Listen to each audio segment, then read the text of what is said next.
Hey guys, and welcome back to another YouTube video. In this video I'll be going through the Perth Scorchers BBL preview for the 2023-2024 SuperCoach season, and how it, as more news comes out day by day with the imminent Prime Minister's 11 team being named in probably 2 weeks time, I'm guessing, a week time. I think they might even come together for the selection meeting this today or next Wednesday or whatever. It's within the next 10 or so days.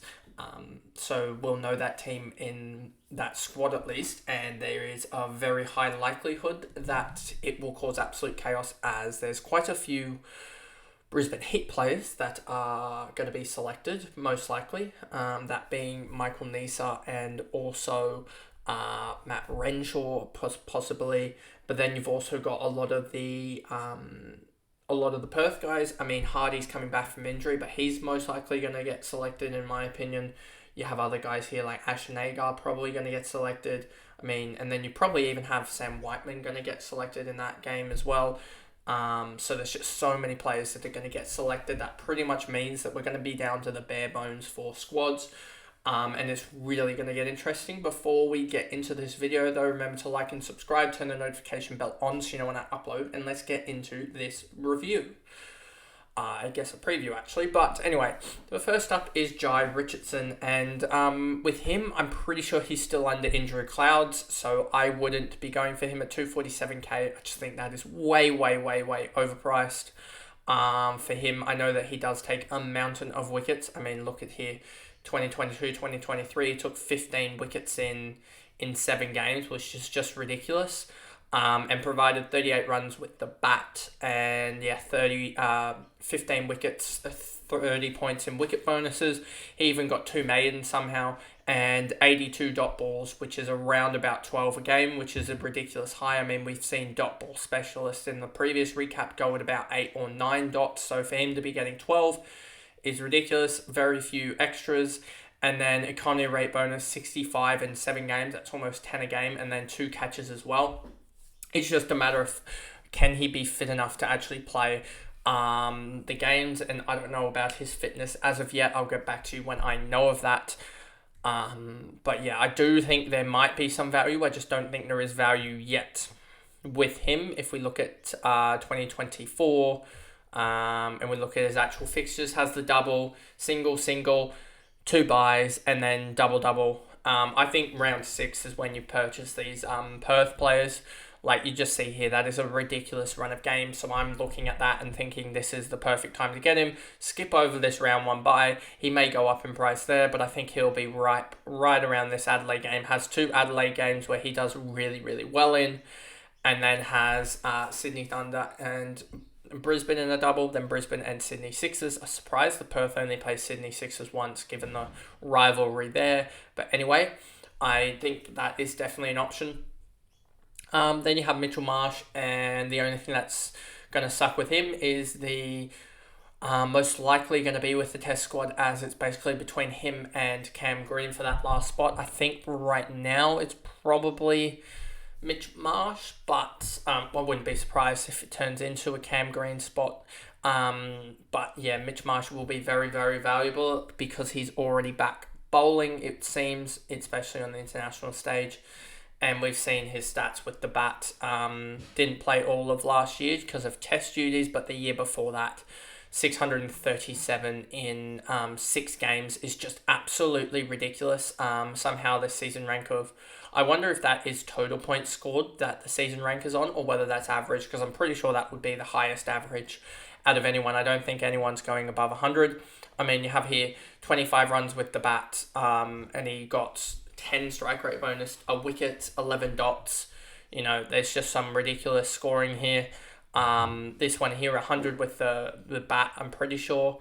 No, there was probably 250 scores there, or a 60 and a 40 odd, and then a wicket as well. So he's providing 300 runs with the bat in 6 games, an average of almost 50 or 60 or whatever, depending on not outs. Strike rate bonus, runs bonus, wickets bonus, as well as dot balls. He's just one, like we said yesterday with Maxwell. Mitchell Marsh does the same thing, as he gets all round stats across the board, and getting 10, 15 in each category adds up very, very quickly. So that's why I definitely think he is an option. If he isn't playing for the Australia on international duties with the test squad, he will definitely be an option, but we'll see what happens there, especially after round 6. I don't know exactly what date this game is, but I want to say that game, this Adelaide game, if I quickly bring up the schedule for the KFC games, then go here and find this. We are looking for Adelaide against Perth. Perth. So that Brisbane game is they have a 13th against Brisbane, and then they've got the Sixers game on the 16th of Jan. So that game must, let's try and find this Adelaide game. The Thunder game is on the 8th. The second Adelaide game is on the 5th, and the first Adelaide game is on the 3rd. So they have 3rd, 5th, and then 8th, and they finish up on the 16th. So they have, 6 games, about 12 days or something like that. So yeah, definitely want to get them in this sort of stretch here, especially just looking at that average there. It's quite crazy for any of the teams there, with the low of 46 in that run against the Sixers there, you can see. So yeah, definitely want to bring him in for that stretch. Andrew Tye is the next one, and this is an interesting one. Averaged last year, if we bring it up, 2022-23, averaged 60. The year before that, he averaged 54. The year before that, 42. The year before that, didn't play. The year before that, 52. And the year before that, 50. So he's a reliable 50s guy, and I think you're just going to wait for him to have that double and the double-doubles. He goes back-to-back doubles. So yeah, I'm thinking you're just waiting for those, for that with Andrew Tye, as I don't really see there being much cash option up front, even though he does play the double, and then single, and then the double bye. So if you did want to bring these guys, like the cash guys in, like a Whiteman, then this is the period that you bring them in, and then you just get rid of them, and then you bring in the big boys from the Perth Scorchers in on round 6. I think that is the ultimate plan. Moving down to Josh Inglis, he will most likely, I'm pretty sure, be with the Australian squad through the test summer, potentially even get a game, depending on how Carey's doing, as I think there is an opportunity for them to get Inglis a game or two in the test matches, just because Carey's form is a little bit off, and I don't think Pakistan will be too strong. So I do think he does miss a lot of this season, but we'll see what happens there. But definitely wait on his selection in the internationals, etc., to see on the front of this area here. Then you've got Berendorf, and I still think he is well overvalued at his price tag. I mean, looking at his average here, he averaged 57. The year before that, 42. The year before that, 44. I think he is about 10 points up on what realistically he will be scoring. I think he's going to be a high 40s type of guy, like the 46, 47 range.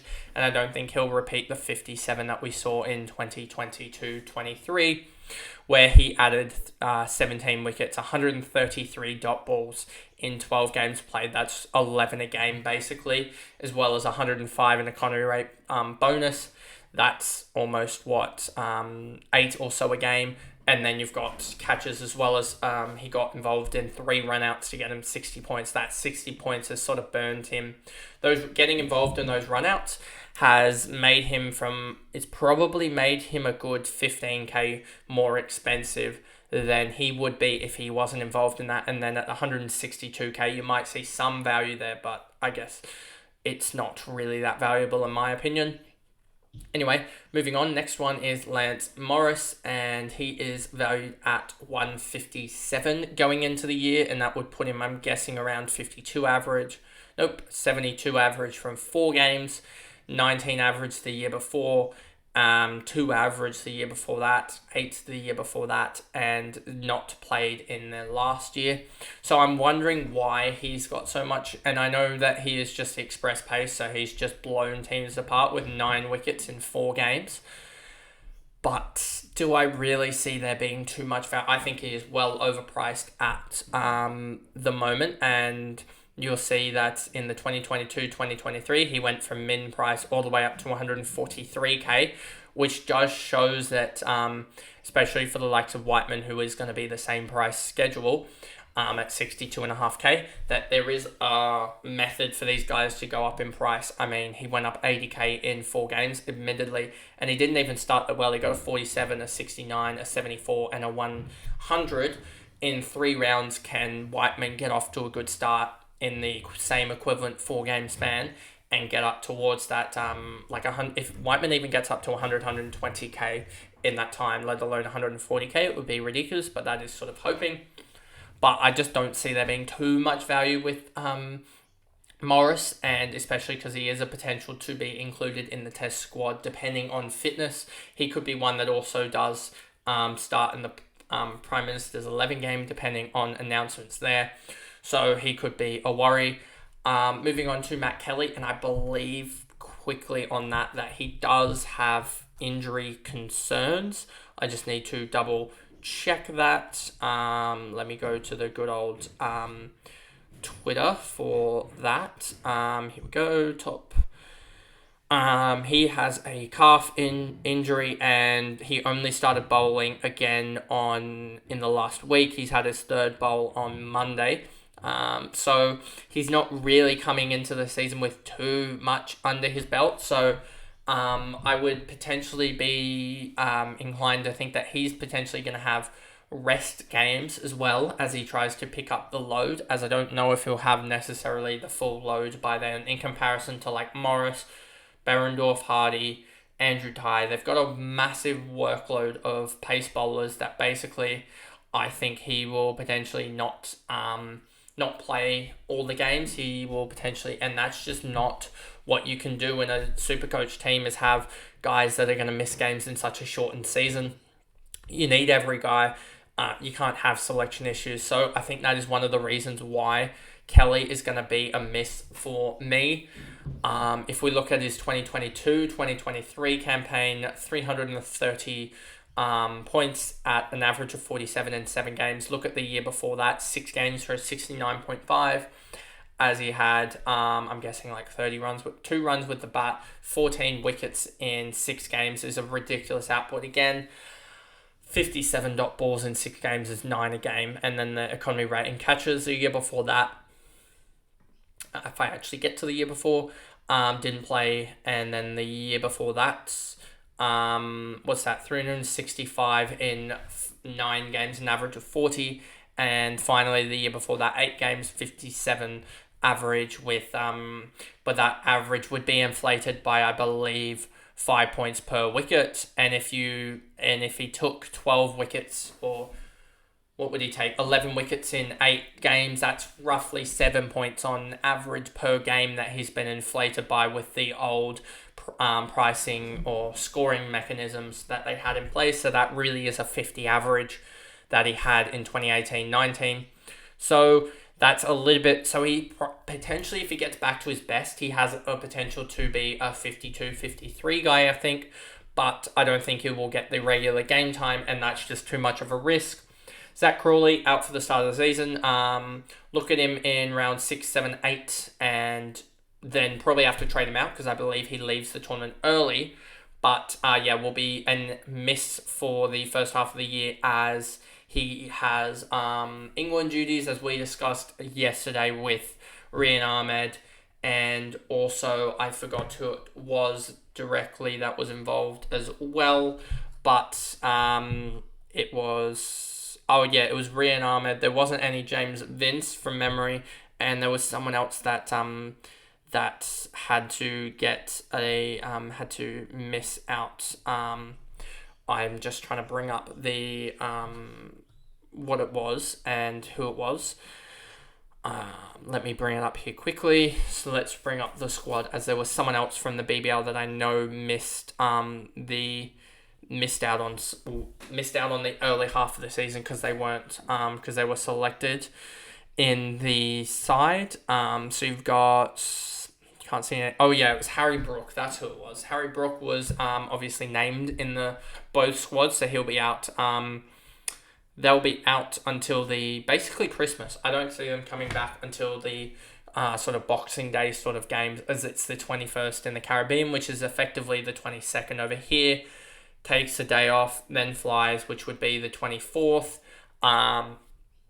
And then wouldn't be available probably for a day, so that's the 25th. I don't think they have any Christmas Day games, so that would mean his first availability is the 26th, and that's what I think will happen for those three guys there. So Zach Crawley won't be available till probably, that would put him in this bye rounds, or just before it. No, probably around round 4 in the game week 4. Then you've also got game week 5 where they don't play, and then he'd be available for all of this stretch here. So whether you value him at 120k to go on in these doubles, it's basically depending on fit. I don't think there's too much value there with Zach Crawley, to be honest, as he averaged 38 last year, but did have a good game against Adelaide and has this run here, but we'll see, to be honest with you. Then you have Ashton Turner, and again, there was some injury that popped up with him as well, I think in the last sort of day or two. And he could easily be Prime Minister's 11, to be honest, as well, which would rule him out of, I believe, round 1, the doubles there. So watch out for that. Then you've got, obviously, you might want to pick him up at the back end just because he's all right. But you look at these stats and he's averaging pretty much 30 odd for his career. So you might not want to pick him up. He's just been, but he's just been in really good form in the Shield and the One Day Cup. So that's why you might want to pick him up. I mean, he did average 34 last year, and the year before that averaged 36. So he seems like that type of mid-30s guy. I mean, he did average 27 the year before that. Then we go back to here, 20, and then the year before that, he averaged 44. So I think he could be a 30 guy, but that's about it for him, to be honest with you. Mid-30s would be, I think, his ceiling, so I don't really think there's much there. So I don't know why he's still on my selected squad, as I haven't changed anything yet. Laurie Evans, not selected in England's initial squads for the Caribbean, so there's that, I believe. But I believe he's going off early for, I want to say he's in the Abu Dhabi one. He may be, oh no, he's probably in the South African T20 comp. Same sort of thing though, he misses the last round, so you're probably not going to pick him. Then you have Cooper Connolly, could be one that gets a game just because there's injuries, etc. And that'll be interesting to see. Obviously, I think a lot of people are predicting him to get a game just because of natural progression, but I don't think necessarily he'd get in over these guys, but I think just because of injuries, test availabilities and selections, and then also Prime Minister's selections, as well as other international selections in general, I think he could get a game. So there is that one, and I think Nick Hobson is also on there potentially getting a game as well. So those two are just sort of wait and see if they do get a game. Then you've got Sam Whiteman, who I believe is the only keeper in, well, you've got Josh Inglis, sorry. So he's not the only keeper, but Josh Inglis I'm predicting to be on with the Australian team, and you sort of can't let, you can't not have a spare keeper there just in case he goes down. It's not like batters where you can have only one spare batter and one spare bowler. I think they'll have to keep Inglis on the full tour, so I think they'll keep him there, meaning that Whiteman will get the gloves in pretty much all of the Perth games, but that is just a judgment call at the moment before the test squads are announced, because you could easily see Bancroft be in the test squad, and then Whiteman not getting a game because Inglis is back with the Perth Scorchers playing T20 cricket, but I just think that Inglis will be the backup keeper. And then, so he's at basement price, and he could rise like we were talking about with, was it Kelly a couple years ago? We said that he rose from, or was it, no, it was Lance Morris, I think in 4 games he rose something like 80k. Obviously, Whiteman probably won't do that. The odds of him doing that are like 4%, 5%, somewhere around there. Very, very low. But he could easily gain 40k and get up to 100k in the 4 games that he plays across the first three game weeks. Meaning that not only could he turn into a loop, but not only is he going to turn into a loop for rounds 4 and 5 if we need it, he will also be able to be just taken and the cash generated from him, and then just go to someone else depending on who's there for the keepers. Hopefully we get a basement keeper somewhere else as well, because we seldom need another basement keeper. And then you've got Hamish McKenzie, who will only play if Agar, well, if Agar's actually out, they have no spinners, but they could honestly just go with a full team, and he'd probably need Agar and Turner to be out for him to play, in my opinion, as they probably do need a spinner. They can't run with just 5 pacemen, but that would be interesting if he does get the game. Being a bowler at 42k could be a way to get some realize a lot of cash gen, because he's so much cheaper than even the basement other basement level players. But anyway, that pretty much is the video there, going through the Perth Scorchers. We still have the 2 Sydney sides to go, as well as chipping back over to the AFL for the, well, it's sort of not a mock draft in general, just the Sydney mock draft, which is very, very simple, and it's sort of working itself out just because of the Swans Academy that they have available to them, as it looks like even now that there's not a confirmation, but a very sort of swing towards Caleb May being selected as that rookie pick in the rookie draft, as well as Sam Reid. And then you've obviously got Caden Cleary being matched, and whichever defensive player falls to them. So you sort of already know their draft order 5 days out from the draft. Anyway, that is the video, and I'll see you guys in the last 2 recaps across the next couple days. Bye, guys.